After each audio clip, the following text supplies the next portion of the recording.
Is it better to start a business from scratch or buy an existing one? And what risks should be considered? So this is one that I kind of go back and forth because it really depends on your goals. I think for the most part, I think starting a business is probably more likely to be successful because you are putting the money at risk. One of the requirements is that the money has to be at risk. And the government wants to see that you're in the process of investing or actively in the process of investing and having that economic impact, right?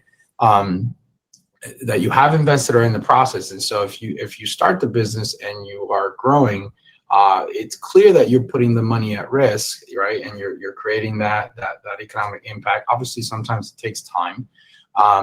But if you start the business, I don't think the government can ever argue that your money is not at risk, right?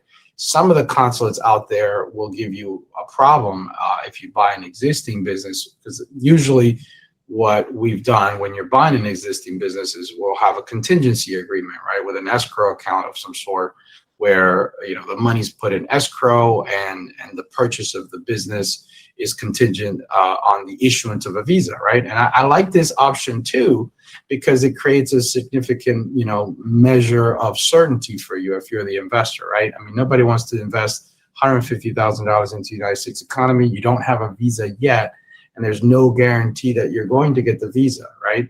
But there's this sort of chicken or the egg, what comes first situation here, because if you don't put the money, it makes it less likely that you will actually get the visa, right? But who wants to put all the money without getting the visa first, right? Yeah. So I think it's tough for a lot of business owners. We've also done it where we have the contingency agreements, and some of the consulates are a little bit more problematic, right? With contingency agreements, they want to make sure that the money is going to be fully executed, and that there's no way for you to revoke that agreement once you get the visa, right? Because unfortunately, there's a lot of fraud out there, and sometimes you'll have people who will get the visa and then they'll close the business, or the business will never actually take off, right? Will never even start to operate. So they scrutinize the contingency agreement, the escrow account that you have with the third party to make sure that the business will actually take off and create those impacts. Obviously that's the very purpose of your visa. And so you have to follow through and make sure that you invest. So I think, from a security standpoint, I like the escrow agreements in terms of, purchasing a new one and the security, right? Probably if I was an investor, I'd want to do the escrow agreement and so forth. But if you want a higher measure of certainty, it's kind of like, maybe in a relationship or anything, right?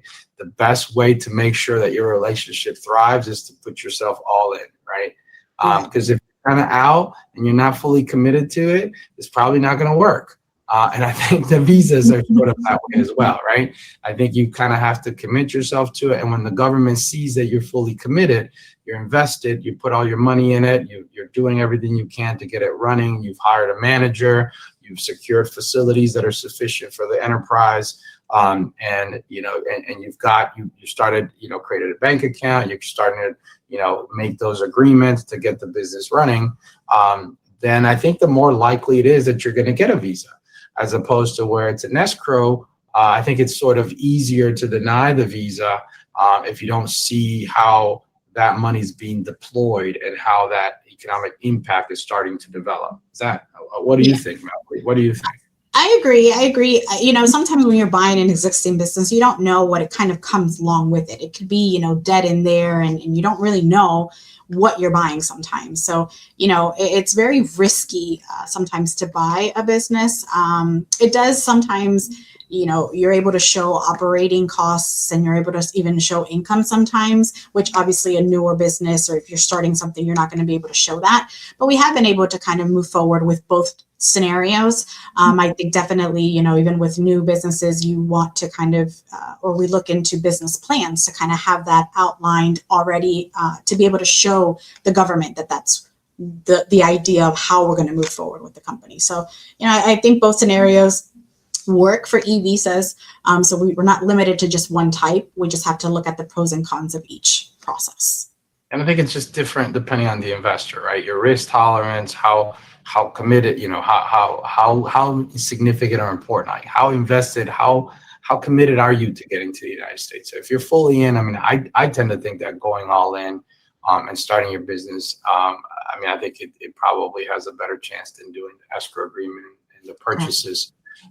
But it does have the higher risk. So it just depends on the circumstances of where you have. It has a higher risk from an economic standpoint, right? As far as the potential, if you go to a visa and you go to a consulate, you get denied, then what do you do now?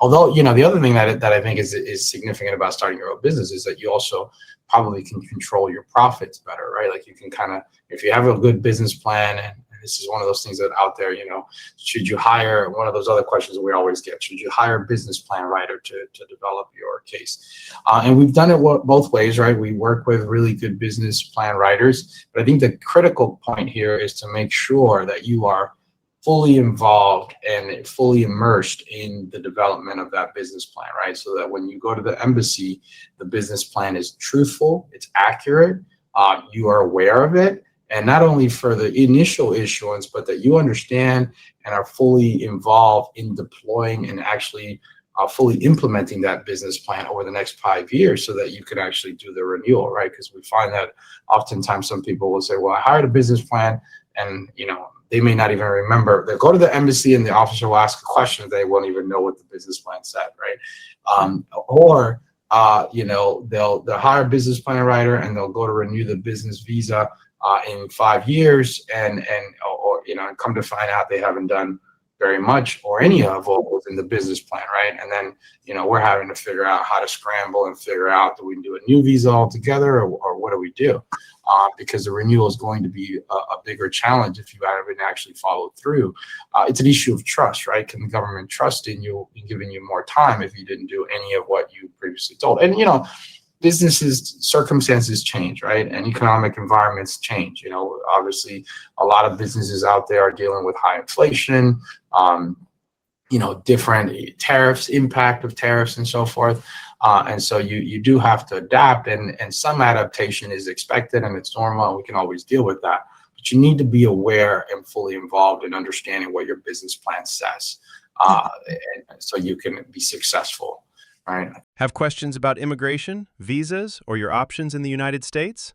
Join attorney Francisco Symphorien-Saavedra live on June 26th at 2 p.m. Eastern Standard Time and get your questions answered.